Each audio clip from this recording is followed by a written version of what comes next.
Hi there, Lindsay here, the Frugal Crafter. Today we're going to make this really fun, cute little sketch in a sketchbook, and it's kind of like a cake. It was just an interesting reference photo that I found, and I love the texture, so I figured why not. This cute little pencil cup I got, I want to tell you, is from Dollar Tree. It was kind of rubberized and really well made and kind of weighty, so I think it'd be really great if you like cactuses and you need a pen cup.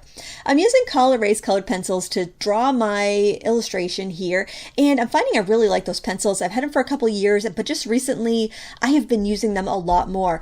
I really enjoy them for working under markers.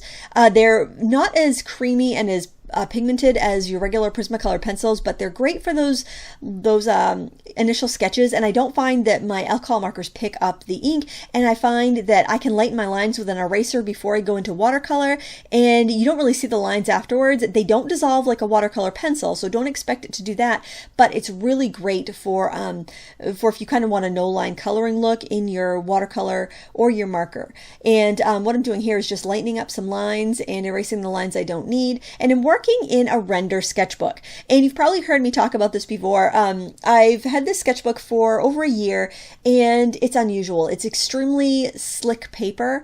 It's not glossy though, and your markers don't blend in it. But I recently realized that you could use this for watercolor too. It said all media, and it listed like airbrush, spray paint, ink, technical pens, watercolor, acrylics. I think it listed like everything pretty much, and I thought, I never considered using this for watercolor, so I thought that would be really fun to do today for Sketchbook Sunday, because some of you guys might have this sketchbook and might wonder how it works. And it's also, like I mentioned before, kind of pricey, so I figured I'll try it. If it doesn't work out great, then you're not going to waste a page in your sketchbook, but if it works out great, then it's something else you can try if you invested in one of these sketchbooks. Now I say pricey, I mean it's 16 bucks, but it's a small sketchbook. It's like 6x9, and I think that was quite a bit, and that was like on sale with a coupon or something, so it was probably more like $25 regular price. So I just, I don't know, I get a little precious about things when stuff's kind of expensive.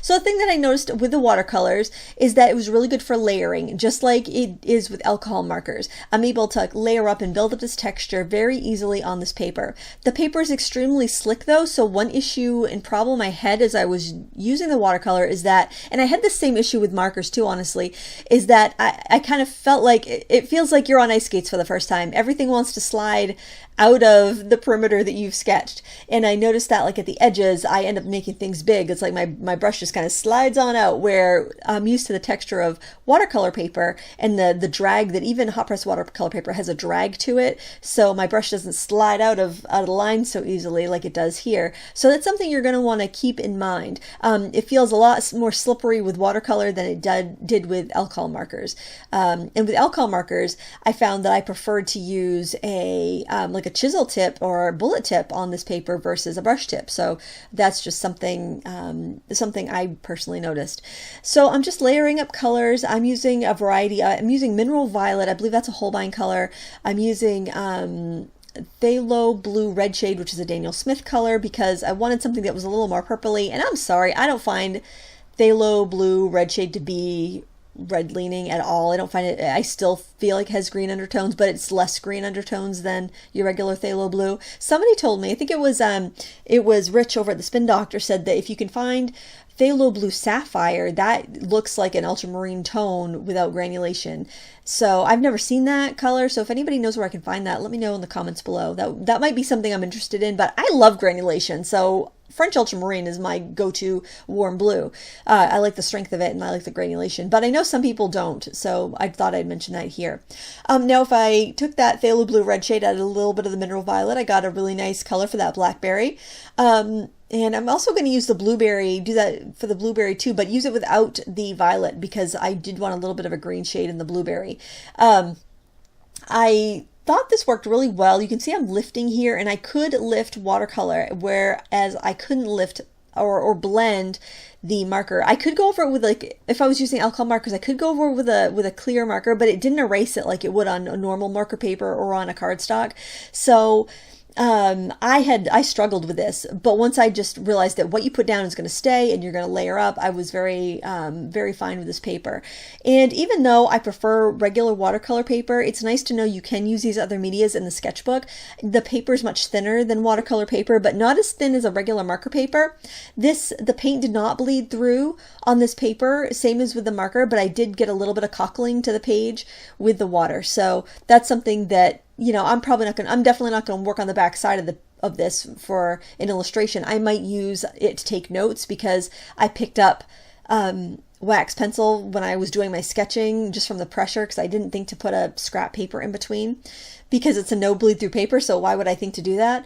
But as far as layering, you can see here I'm layering on some, I think this is got Cherry Red from Mission Gold. I have a mishmash of different brands in this palette. I talk about it in the Etcher palette review.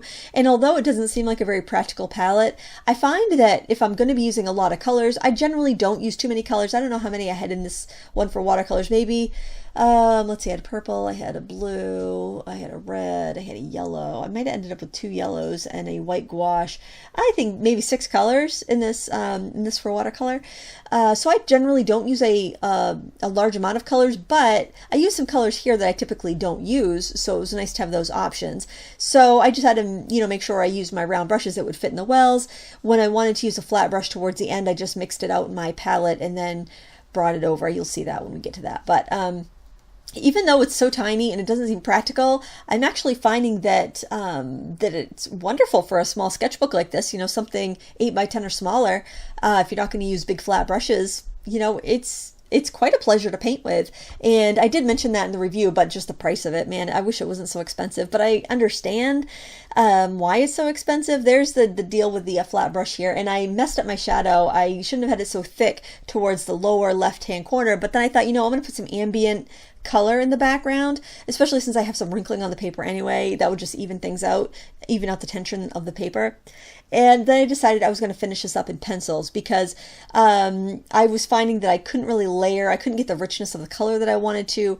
And for things like these berries, which are kind of glowy and translucent, using some colored pencil really does help. And then I could bring in some of the opacity in the top part of the, I don't know if it's like a cheesecakey layer or like a lemon gel type layer like a lemon meringue pie has. I don't know what you call that because I don't really bake. But I wanted to get a little bit more a solid feeling in some of those areas and get a little bit more texture in other areas, and also just get some of the deeper colors that I needed. Now here's where you can run into some problems with this paper because it's so smooth you cannot layer up with pencils. Now you can layer up alcohol markers till the cows come home, but with a media like a waxy pencil, I think you'd be better off with a drier pencil on this paper, like a Soho pencil, or that's a brand that Jerry's Outerama sells, or like the Derwent Studio pencils, something that's drier and chalkier feeling, because this Prismacolor, it was like my colors were not showing up very opaquely, and generally Prismacolors are pretty opaque,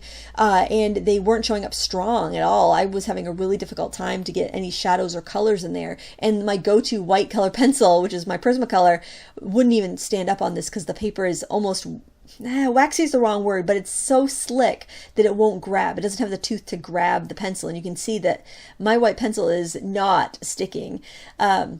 That's okay though. I do have a white acrylic paint pen, a gel pen. I don't know if a gel pen would roll on this paper very well. You might have difficulty with that too, but because of the white paint pens, the extra fine paint pens, the Poscas that I like are, they don't have a gel, they don't have like a roller ball on them, I don't think. They don't get caught up if there's no texture. They write even on slick stuff, which is really handy. And I just basically, had a handful of different pinks and purples and yellows and a dark gray and a dark indigo, and I was able just to kind of pull everything together with those. So you just want to keep that in mind if you're going to use this paper, that you're going to be limited for what you can layer up with pencil. You can layer up a lot with alcohol marker. You can layer up fairly decently with watercolor, and you can lift back with watercolor, but it will mar the paper a little bit.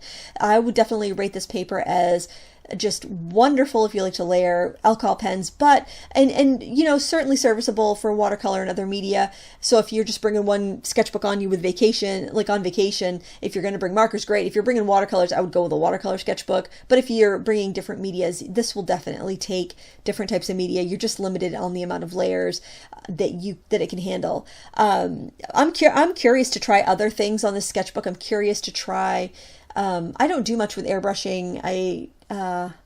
I don't know. I might try oils on this actually. That might be interesting, where it has a certain amount of sizing to it or some sort of barrier in it that it might actually work well with oils, but then you got to leave your sketchbook open for a while.